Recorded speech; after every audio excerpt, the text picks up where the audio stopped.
The eviction notice trembled in Grace Miller's hands as she stood on the front porch of the small rental house she'd called home for 3 years. The red letters seemed to mock her. Final notice, 30 days to vacate.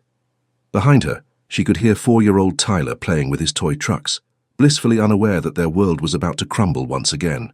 Grace folded the paper carefully, her fingers tracing the creases as if she could somehow make the words disappear. The morning sun cast long shadows across the modest neighborhood, and she could smell Mrs. Henderson's coffee brewing next door, a simple pleasure she might soon have to leave behind. Her phone buzzed insistently in her pocket, and she already knew it was another creditor, calling about the mounting medical bills from Tyler's emergency appendectomy 6 months ago. "Mommy, look!" Tyler's voice called from inside, filled with the kind of joy that only children could muster over the simplest things. "My truck can carry all my blocks." Grace managed a smile as she walked back inside, tucking the eviction notice into her purse beside a stack of other unpaid bills. The living room was sparse but clean, decorated with Tyler's artwork and a few family photos, the remnants of a life that had once held so much promise. Her ex-husband had left when Tyler was barely 2, claiming he wasn't ready for the responsibility, and since then, Grace had been fighting an uphill battle against poverty, working 2 jobs just to keep their heads above water. The irony wasn't lost on her that she held a business degree from a prestigious university. But when you're a single mother with no family support and a gap in your resume due to caring for a sick child, even waitressing jobs became competitive. Her current position at Miller's Diner paid barely above minimum wage, and her weekend job cleaning office buildings added just enough to cover groceries and utilities when there were no unexpected expenses. "Mrs. Miller!" The voice from the doorway made her jump. A tall man in an expensive suit stood silhouetted against the morning light, his presence immediately commanding attention. She'd never seen him before, but something about his confident posture and the way he surveyed their modest home made her instinctively protective. "Yes?"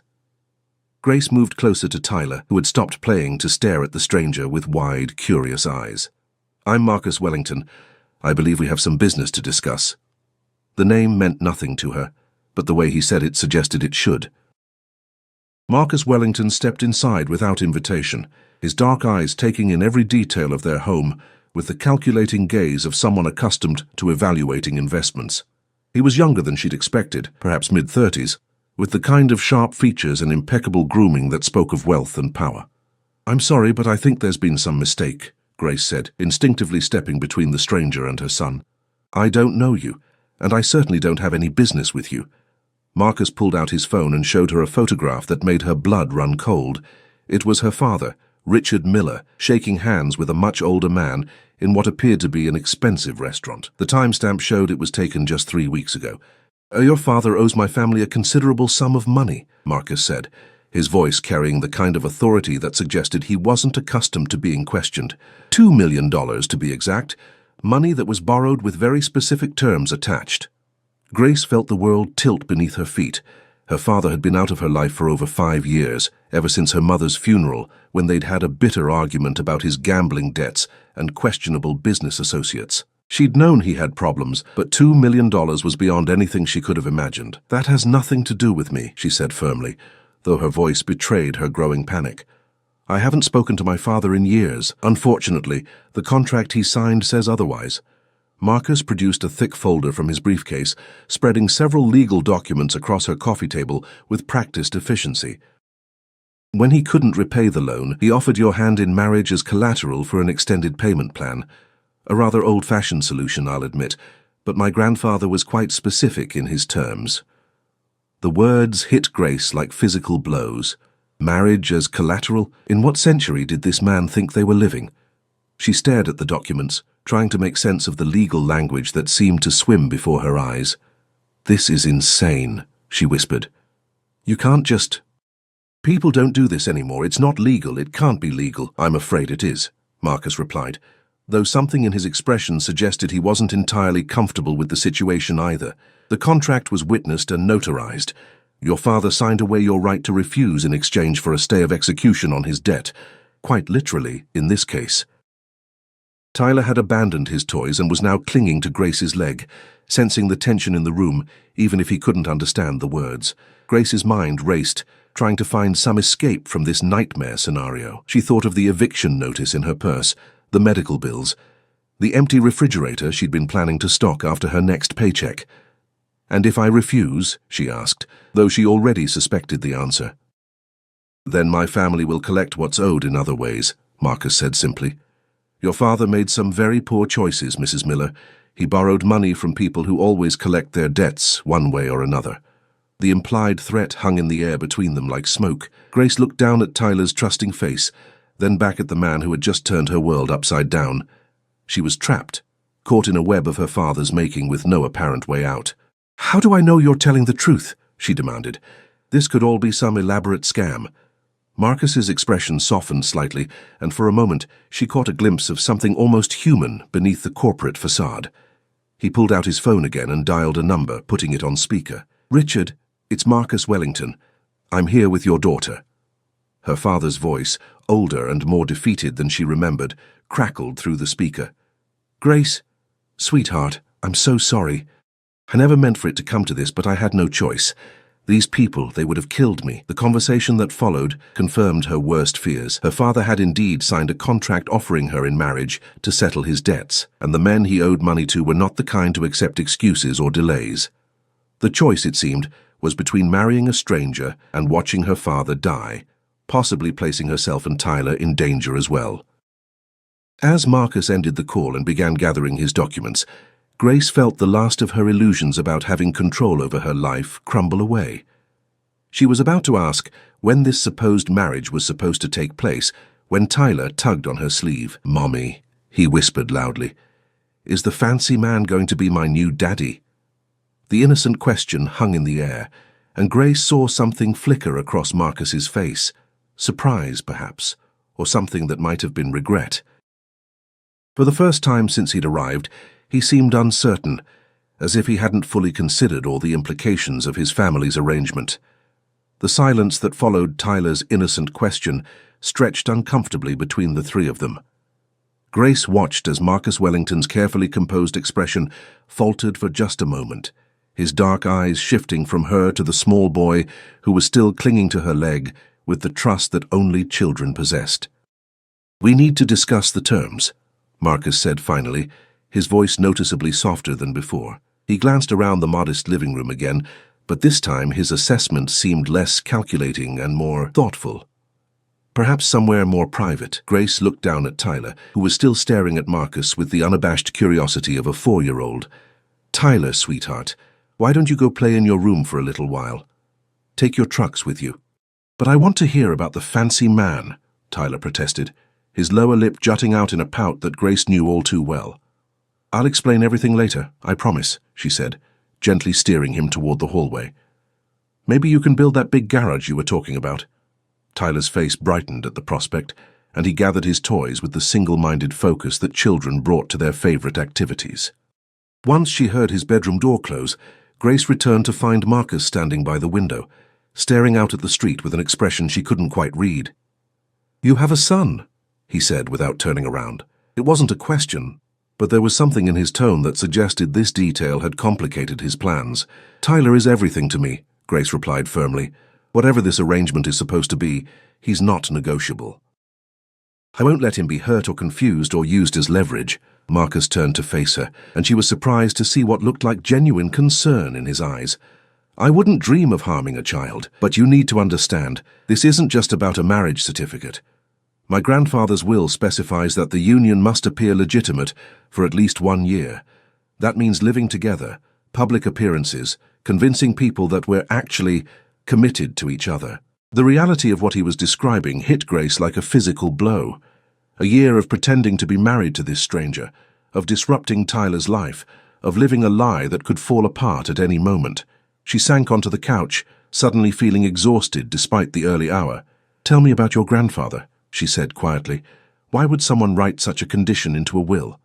Marcus's expression darkened, and he began pacing the small room like a caged animal. Vincent Wellington was old school in the worst possible ways. He believed that business deals should be sealed with personal stakes, that money meant nothing if people weren't willing to risk something they actually cared about. "When your father approached him for the loan, my grandfather saw an opportunity to, let's say, teach me a lesson about responsibility."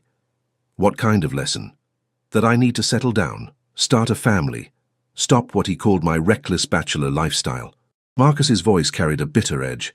He died 6 months ago, but not before making sure his will tied my inheritance to fulfilling this particular obligation. If I don't go through with the marriage, the family business goes to my cousin Derek, someone who would run it into the ground within a year. Grace studied his face, beginning to understand that Marcus Wellington might be as trapped in this situation as she was. What kind of business are we talking about? Wellington Industries.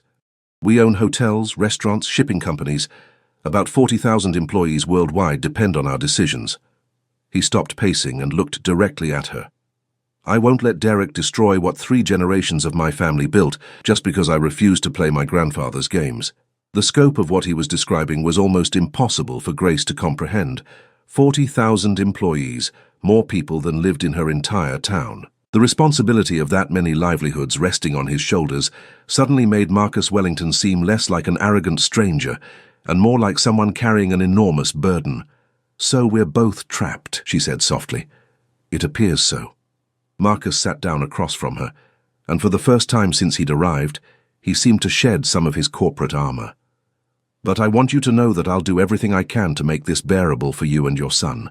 You'll live in my penthouse, which has plenty of space and a view Tyler might enjoy. I'll cover all expenses, including any medical bills or debts you currently have, and when the year is over, you'll receive a settlement that will ensure you never have to worry about money again." The offer was generous, more generous than Grace had any right to expect, but something in his tone suggested there was more to the story. "What aren't you telling me?" Marcus was quiet for a long moment, his fingers drumming against his knee in what she was beginning to recognize as a nervous habit. "There's a social aspect to this arrangement that you need to be prepared for. Wellington Industries is very much in the public eye. There will be charity galas, business dinners, interviews with lifestyle magazines. You'll need to learn to navigate that world convincingly." Grace felt a familiar surge of panic.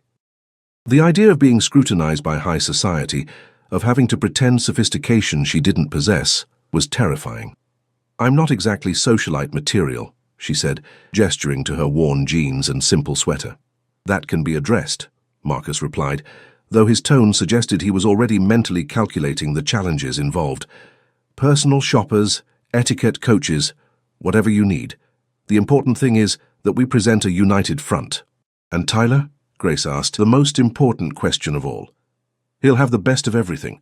Private school, tutors, health care that will make sure he never has to worry about medical bills again. I may not know much about children, but I understand the importance of stability and security." The promise was appealing, more appealing than Grace wanted to admit.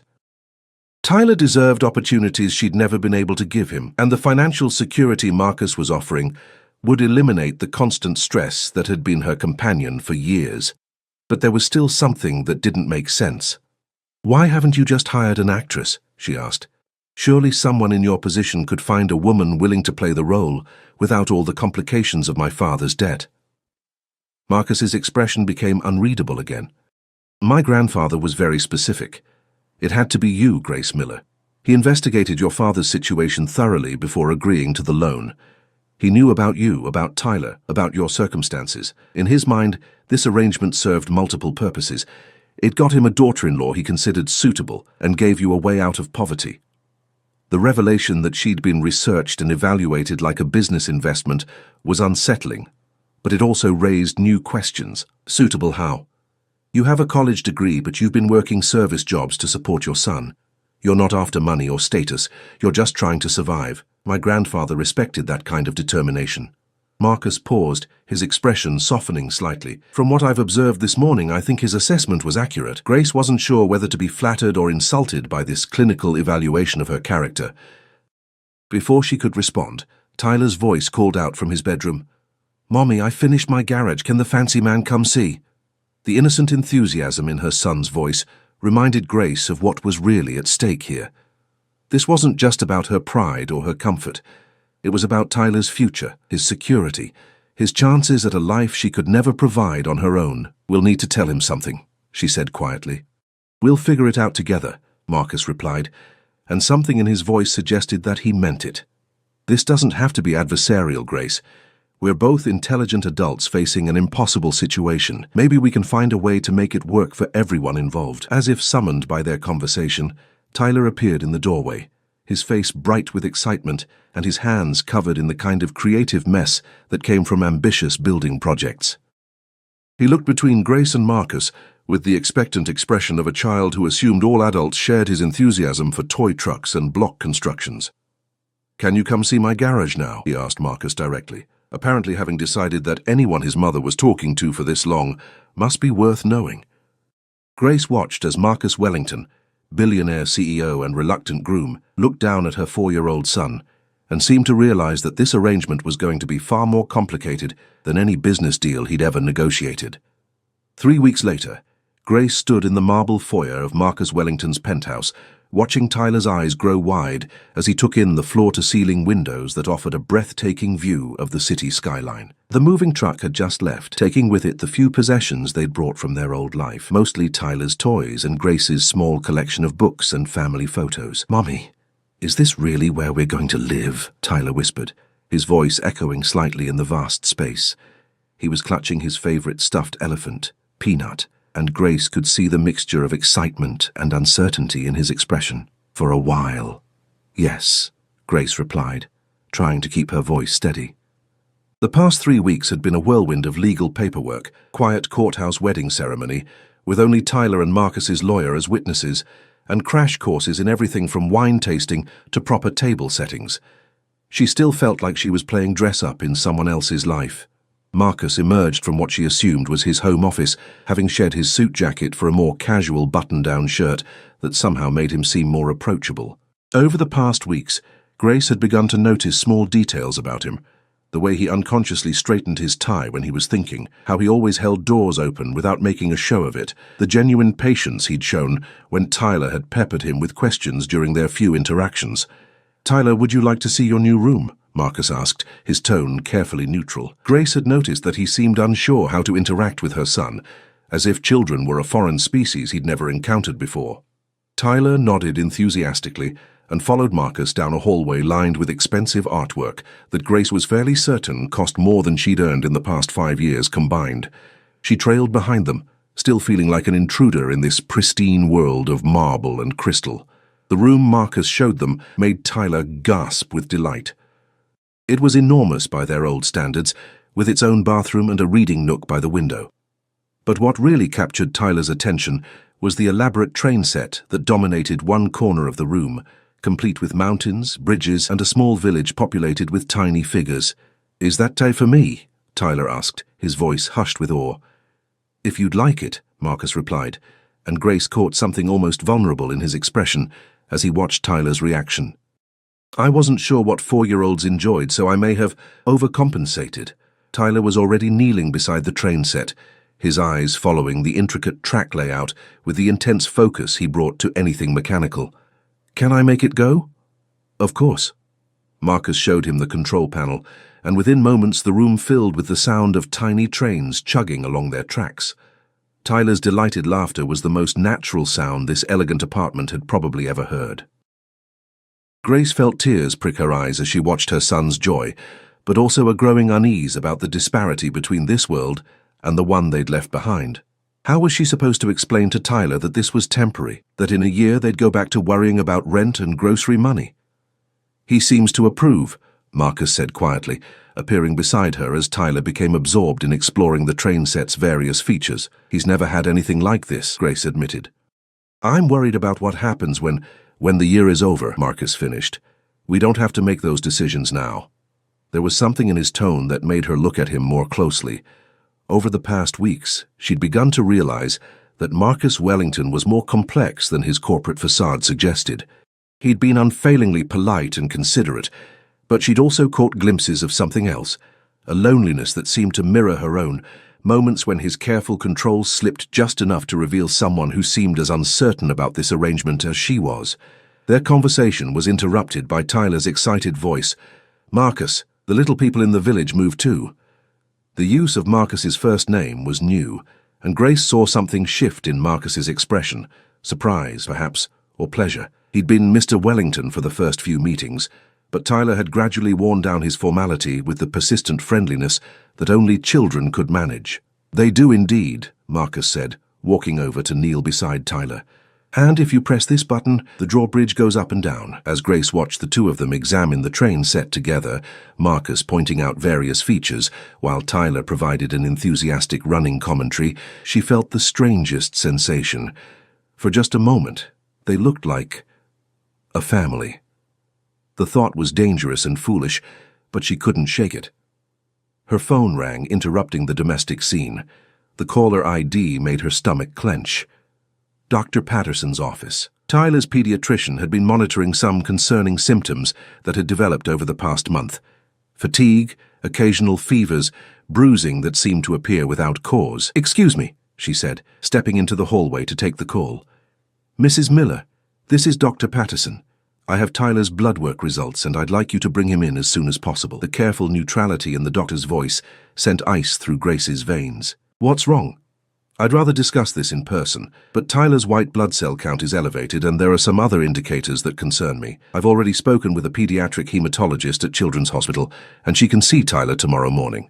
Hematologist, blood specialist. Grace's medical knowledge was limited, but she knew enough to understand that this wasn't about a simple infection or vitamin deficiency. She gripped the phone tighter, trying to keep her voice steady. "Should I be worried?"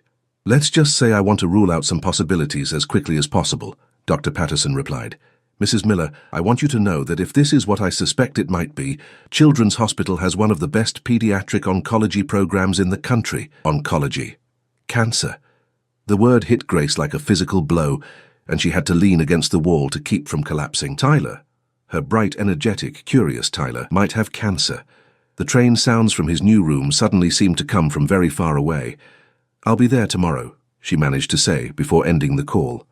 She stood in the hallway for several moments, trying to process what she'd just heard, while the sounds of Tyler's laughter drifted from his room.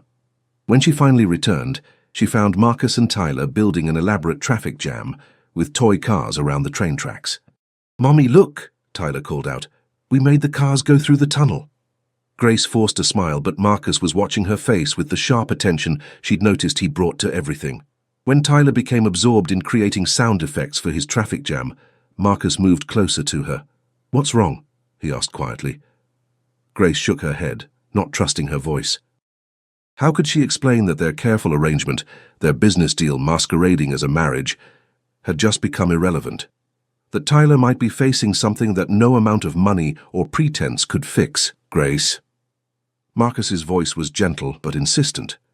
"Whatever it is, you're not facing it alone anymore." The kindness in his words nearly broke her resolve. She looked at Tyler, still happily playing with his trains, oblivious to the storm that might be gathering around him. Then she looked at Marcus, this man who had been a stranger a month ago, but who was now legally her husband, practically Tyler's stepfather, and the closest thing to a partner she'd had in years. "Tyler might be sick," she whispered, "really sick." The color drained from Marcus's face and she saw his gaze move immediately to Tyler. "How sick?" "The doctor wants us to see a cancer specialist tomorrow." The word hung between them like a death sentence. Grace watched as Marcus processed this information, his expressions cycling through disbelief, anger, and something that looked almost like grief.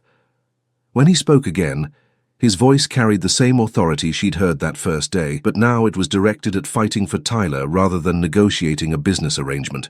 "Then we'll see the best cancer specialist in the country," he said firmly.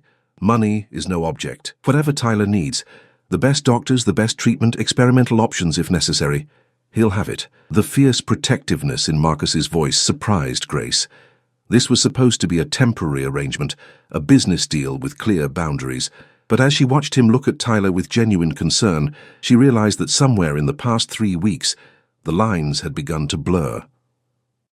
And now, with Tyler potentially facing the fight of his young life, their carefully structured pretense was about to be tested in ways none of them could have anticipated.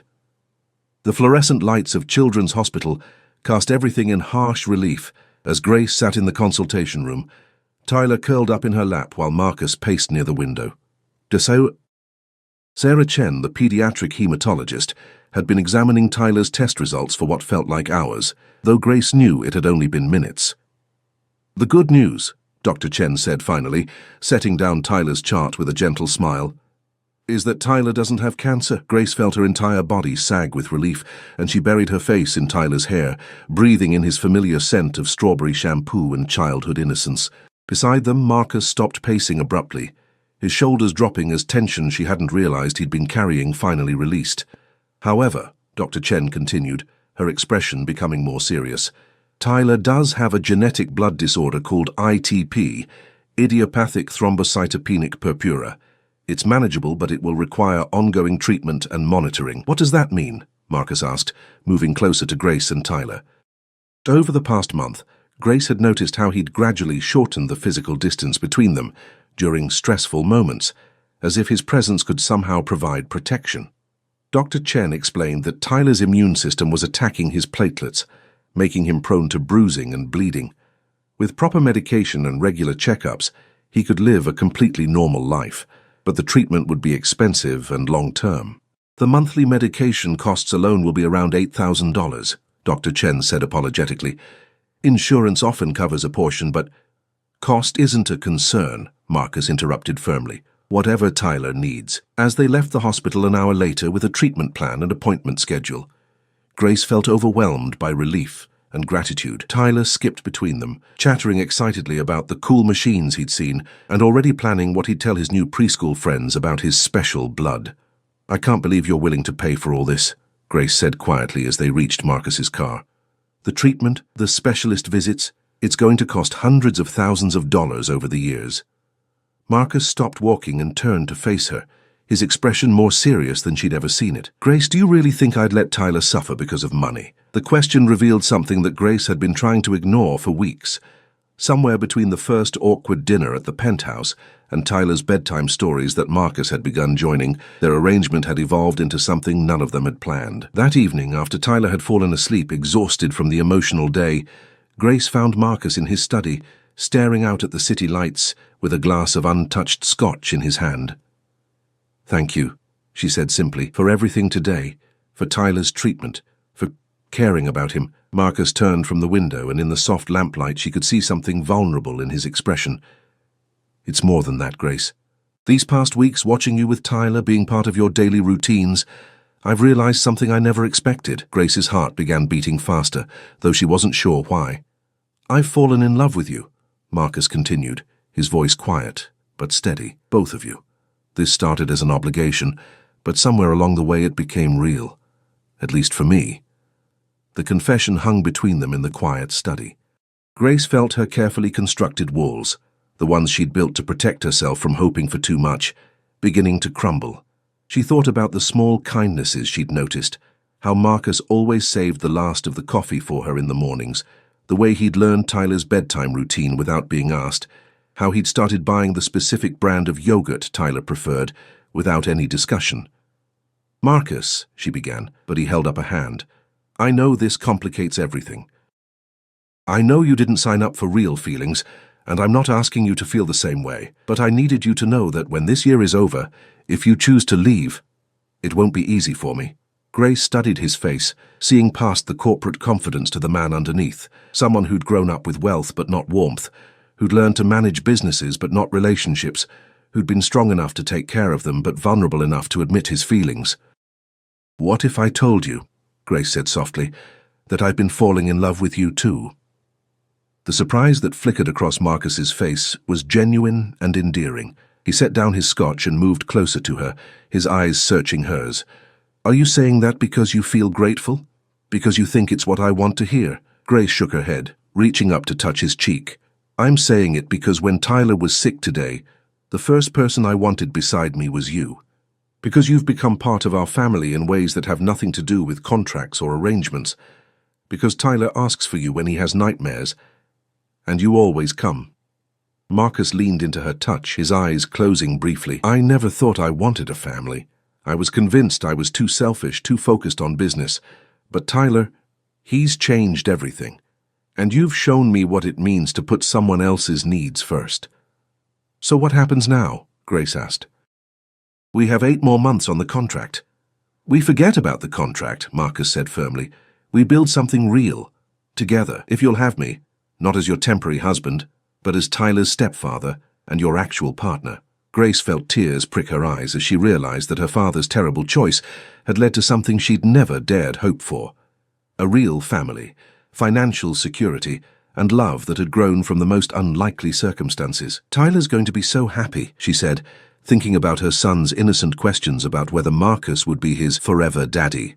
Is that a yes? Marcus asked, his voice carrying a hint of the uncertainty that made him human rather than just powerful. Instead of answering with words, Grace stood on her tiptoes and kissed him. Not the careful public kisses they'd shared for appearances, but something real and full of promise. When they broke apart, Marcus was smiling with genuine joy. "I love you too," she whispered against his lips. From the doorway, a small voice piped up, "Does this mean Marcus is really going to be my daddy?" They turned to find Tyler standing in his pajamas, clutching Peanut and wearing the hopeful expression that had been melting hearts since he learned to smile. Grace and Marcus looked at each other, then back at Tyler. "Yes, buddy?" Marcus said, kneeling down to Tyler's level. "If you'd like me to be." Tyler launched himself into Marcus's arms with the enthusiastic affection of a child who'd found exactly what he'd been hoping for. As Grace watched her son and the man she loved embrace, she realized that sometimes the most beautiful love stories began with the most impossible circumstances. 6 months later, Grace stood in the same courthouse where they'd had their first perfunctory ceremony, but this time Tyler was their ring-bearer and doctor. Chen and her husband were among the small gathering of friends who'd come to witness their real wedding. Marcus had insisted on doing it properly, exchanging vows they'd written themselves, promising to love each other not out of obligation but out of choice. As Tyler's laughter echoed through the courthouse halls and Marcus spun Grace around in celebration, she thought about how her father's debt had led to the greatest gift of her life. She'd married a stranger to protect her family, but in the end she'd found her soulmate and given Tyler the father he'd always deserved. Sometimes, Grace reflected as they walked out into the sunshine as a real family, the best beginnings came from the most unexpected places.